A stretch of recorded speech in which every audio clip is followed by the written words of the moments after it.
Hello, नमस्ते my dear students. हम लोग जब से कोरोना आया है तब से क्लासरूम स्टडी को मिस कर रहे हैं, लेकिन कहते वक्त किसी के लिए नहीं रुकता, तो हम लोग भी लगे हुए हैं डिजिटल प्लेटफॉर्म के ज़रिए ऑडियो विजुअल टेक्निक का इस्तेमाल करते हुए हम अपने सिलेबस को आगे बढ़ा रहे हैं। बीए पार्ट सेकंड के सेकंड पेपर में हमें 3 किताबें पढ़नी है, उसमें से एक किताब 10 एकांकी और इसके अलावा 2 नाटक की किताब है। 10 एकांकी में से पहला चैप्टर एक तोले अफीम की कीमत पर मैं यूट्यूब पे वीडियो भी डाली थी, आप लोगों के साथ में मेरी जूम क्लास में बात भी हुई थी। इसके बाद हमने मकड़ी का जाला एकांकी पर भी बात की। आज हम लोग मोहन राकेश द्वारा रचित एकांकी बहुत बड़ा सवाल पर बात करेंगे।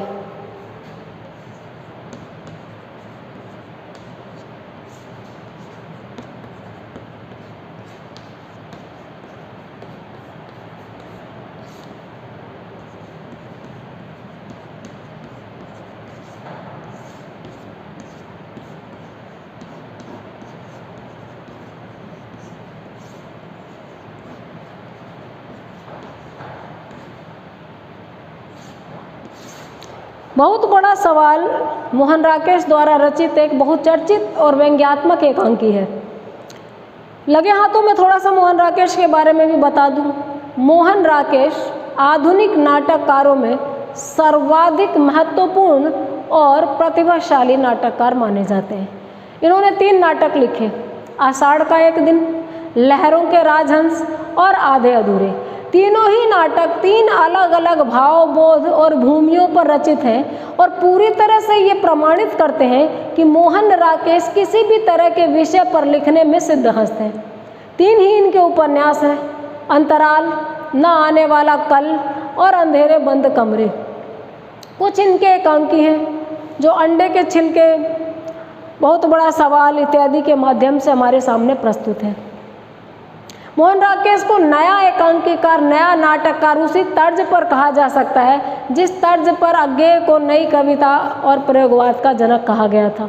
इन्होंने रंगमंच के विकास में भी अमूल्य योगदान दिया।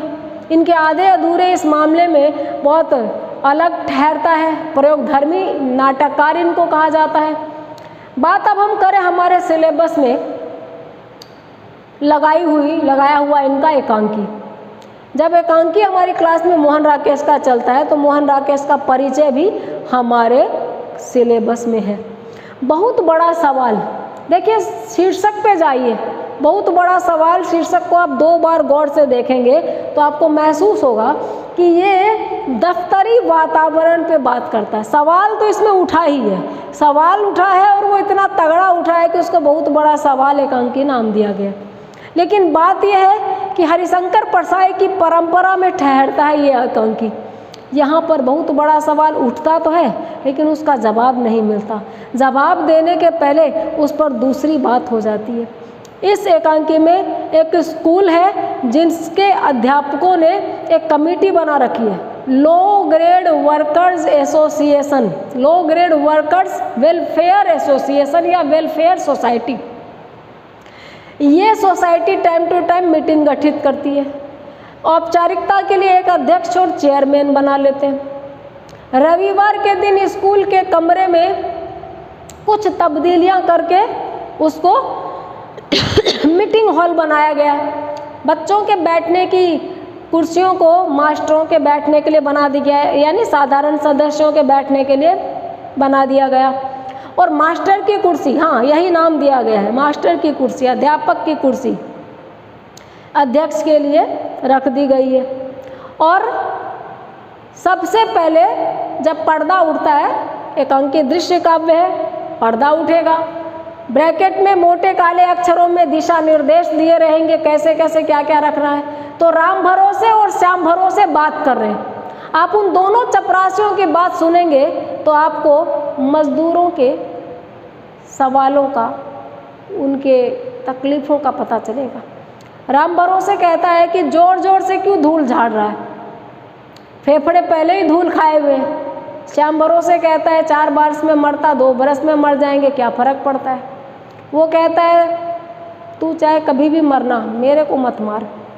और यहाँ से शुरू होती है बात।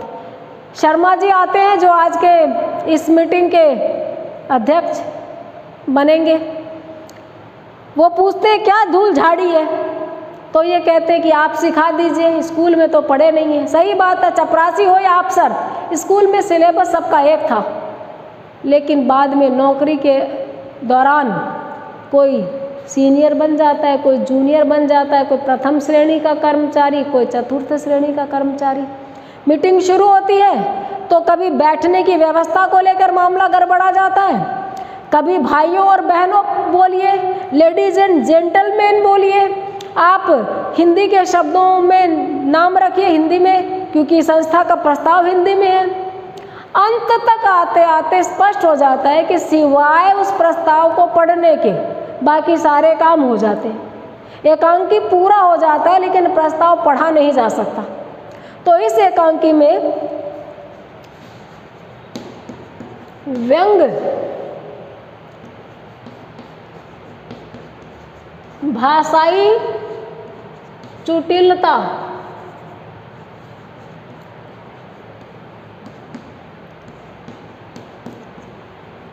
संस्थागत खामियां,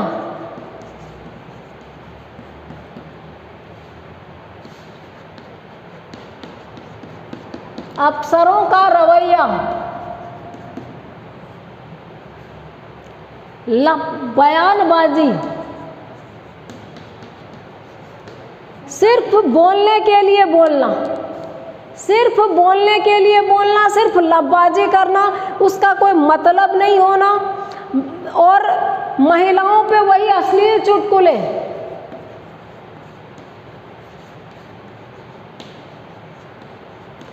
ये करना एकदम सटीक चित्रण है।